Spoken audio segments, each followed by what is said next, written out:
Ayan, isang mapagpalang araw sa ating lahat mga kabalita. Ayan o, isang KTS ang dinala sa atin at ayon po sa may-ari mga kabalita ay ayaw daw po mag-charge at ayaw din mag-open ang unit. Siyempre pag lobat po ay hindi po talaga magbubukas ang ating unit mga kabalita, mga kaibigan. Gandang klase po ito at nakapag-ayos na rin po tayo ng ganitong KTS at maganda ito, lumagabog lalo pa palapit na po ng palapit ang Pasko mga kaibigan. So yan, observe muna natin kung talagang ayaw mag-open. Baka sala lang o mali ang procedure ng may-ari sa pag-charge, baka binubunot niya agad. So ibabad po muna natin mga kabalita. Baka meron po kayo nito sa bahay, kailangan medyo matagal po ang pag-charge po natin mga kaibigan. Ayan, malaki po siya.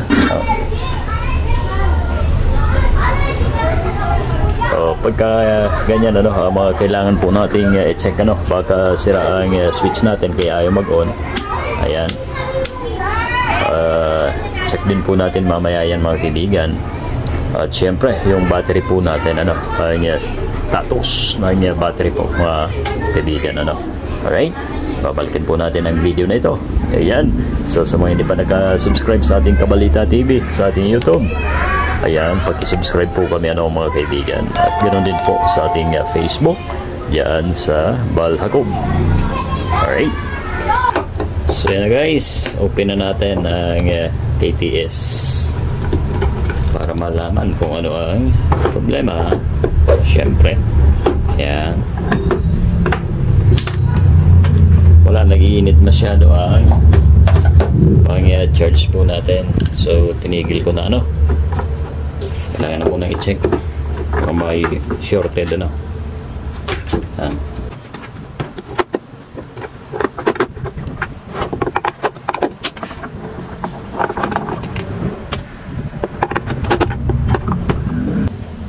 So ito na, ayun, medyo malaki ang battery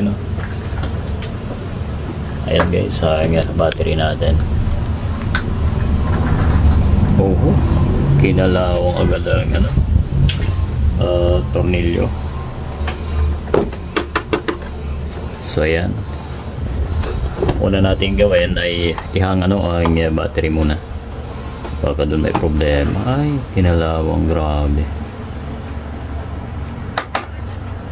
Check natin ulit, ilagay natin ang charge.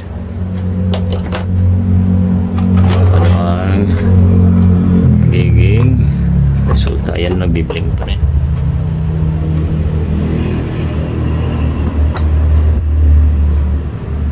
Wala. Alisin natin ang board para check natin kung may shorted ang board natin guys. Ayan, kinalawang. Pagis naman ang kalawang ito.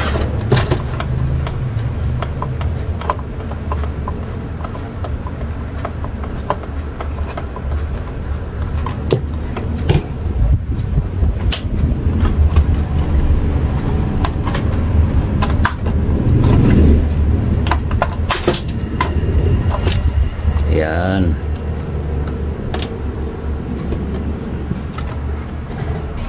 So guys, ito yung switch natin. Ayan. Ito, isa sa mga sinabi na natin doon sa unang part ng ating video ay unahin natin ito. Ayan, ito na po yan, pero walang contact.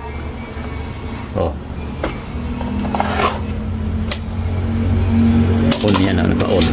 Right, so wala tayong makuhang resistance ibig sabihin may problema ang switch natin guys. At yan ang uunahin natin sa step by step na paghanap po ng sira nito mga kabalita. Alright, tanggalin na natin.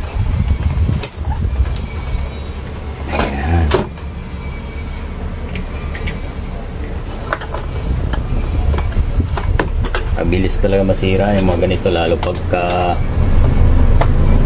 on and off ang ginagawa. Alright, so yan ano, buzzer tayo mga kaibigan, buzzer.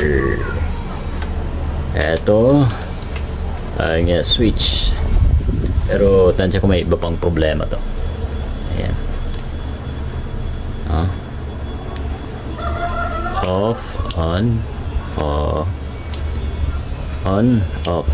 So wala no. Ang tester natin ay dapat magbabuzzer yan mga kaibigan yan. Alright, ayan na. So ito ay papalitan natin, pero subukan muna natin na patunugin. Subukan din natin yung battery na kuhanan ng output voltage. Ayan, ito ang battery natin. Try natin guys, no? Ayan, naka 0 tayo. Kung may voltage pa ba to? O yan o, malakas 8.1. O kaibigan, ibig sabihin na may charge, ano? So baka switch lamang, ano? Sana nga mga kaibigan. Papalitan muna natin. Ayan na. Alright, hanap muna tayo mga kaibigan. So ito na guys, nakakuha na tayo ano, ng pamalit. Buti naman at meron pa tayo. Ito, subukan natin sa 1080. Ayan. Right, muna natin. Ayun. Alright, so good, ano? Samantalang yung kanya, yung dati, ito wala na. So malamang ito lang ang sira ng mga kaibigan ng unit na ito. Alright, ihinang na po natin.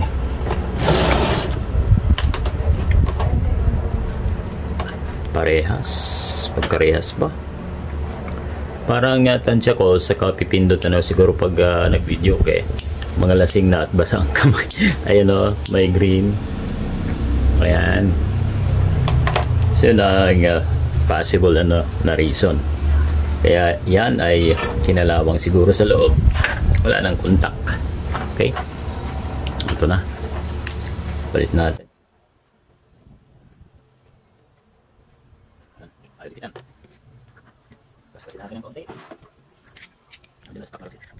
Kasi ba sa nagpulong ang init yan guys ay minsan na nasisira to. Malambot lang yan. Kailangan saglit lang natin i-dumping ang soldering lead. All tip pala. Ayan. Ito natin kung kakapit na. Yun. Ayan. Pabila. Pag tumagal dyan, ang panghinang natin ay ano, lalambot. Ayan. Then palamigin muna natin.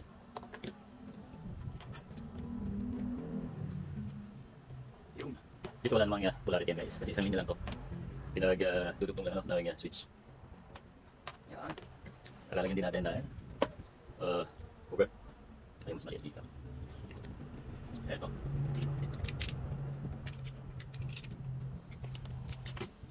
Para safe. Baka may laging naka-on. Ayan, nagagawin natin na. Okay, maghihinang na sa mga ganito. Lagyan din ninyo ang wire. Yung dulo. Para mabilis kumapit. Yan. Ito ba? Tumawag. Check natin. Nagbalik natin yung sira. Yan. Ayun na. Check natin yung pag lalabasan pala na ito. Kasi okay.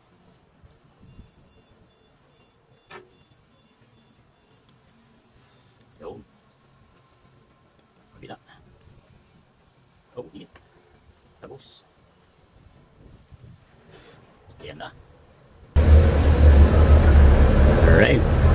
Lagyan natin ang balot dyan.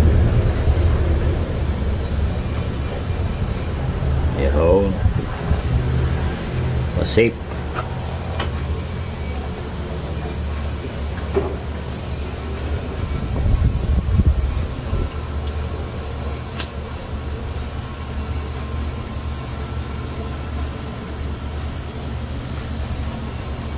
O, di ba?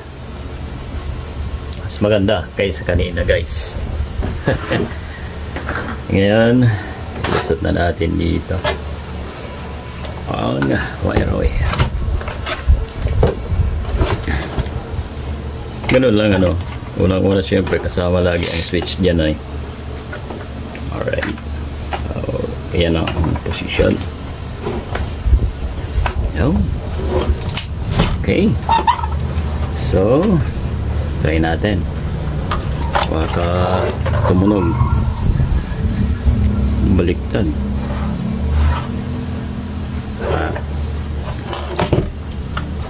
Dito ay battery.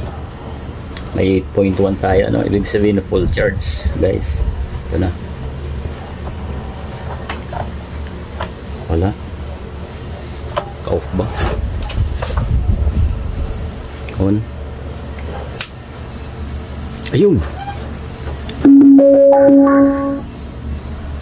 Alright. Umiilaw na, guys. Meron na agad. Check natin ang radio. Ayan, mode na, no? Bluetooth tayo.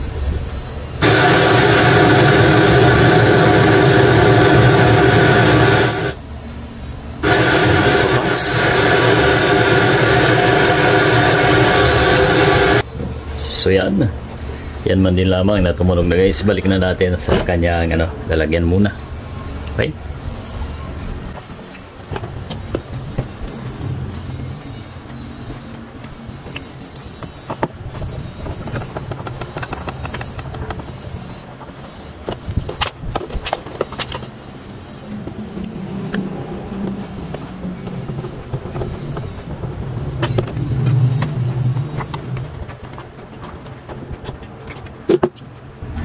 So guys, try natin ang pang-charge sa yan.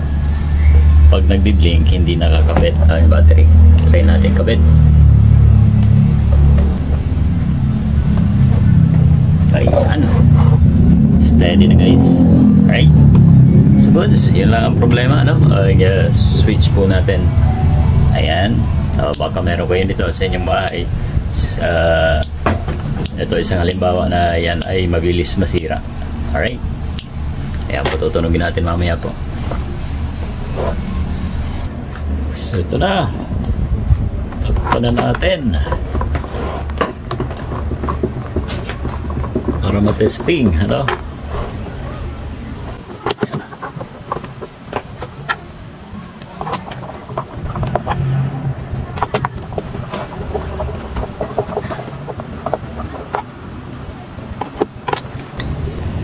Guys, baba natin para mas makita.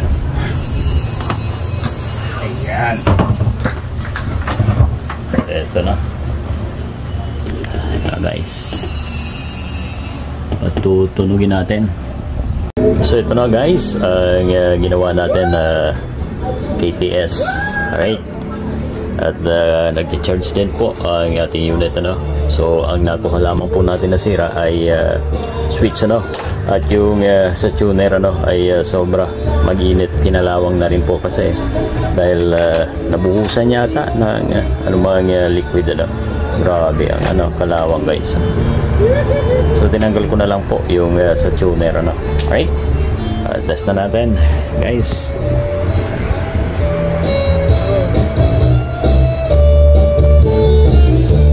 Yan na.